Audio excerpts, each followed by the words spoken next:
julle. Vandag gaan ons bietjie gesels oor die Here se wapenrusting. Het jy al agtergekom hoe maklik dit is om eina te kry? Ja, ons lyfies is so sag, dat enigiets ons maklik kan seën. Dit is hoekom ons sien dat soldate altyd sulke goedjies op hulle het. Dis baie swaar goedjies.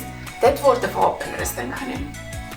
Ja, en as mens hierdie aan het, dan kan jy nie maklik seer kry nie, nee. Nee, het jy geweet God gee ook vir ons 'n wapenrusting? Ja, hy doen. Hy gee ons 'n beld van waarheid. Dit help ons om te kan weet presies wat die waarheid is en wat ons moet doen. En hoe doen ons dit?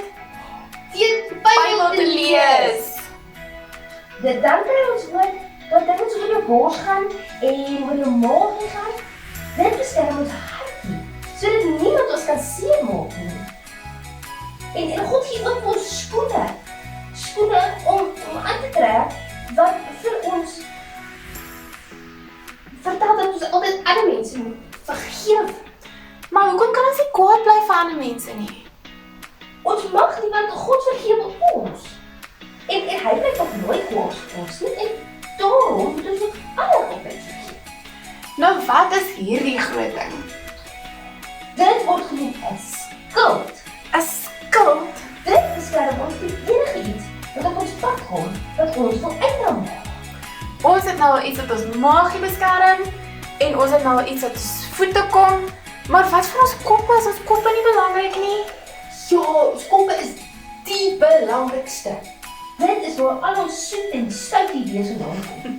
Ons beskerm ons kop deur 'n groot, sterk hoed te dra. Hierdie hoed is soos magic. Dit maak seker dat ons net mooi goedjies kry. En in elke prentjie wat ek nog gesien het, is daar hierdie ding, 'n swaard. Ja, dis waar. God gee ons 'n swaard van die Gees. Ons swaard is die Bybel. Dit is hoe ons op elke dag moet lees. Probeer gou om hierdie klippie op te tik. Is dit bietjie moeilik? Dit is baie moeilik. Kom ek help jou. Okay, kyk of ek... nou kan ek dit doen. Dis baie beter. Net so moet ons elke dag vir God vra om ons te help.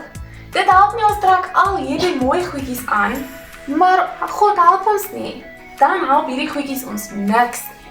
Dit is so, ja. En ons kan ook vra om ons te help. As ons bid. Ja, gaan ons gou oogies toe maak. Ja, kom ek sal vra om ons te help. Liewe Jesus, dankie dat U vir al die goed gegee het om ons te beskerm. Maar help ons ook te onthou dat ons U wat ons help om nie einde te kry. Dat U dit saam met ons doen, sodat ons die lewe maklik kan optel. Gaan asseblief saam met ons, dat ons dit nooit sal vergeet en altyd beskerm sal voel. Amen. Amen. Bye, maatjies. Bye, julle.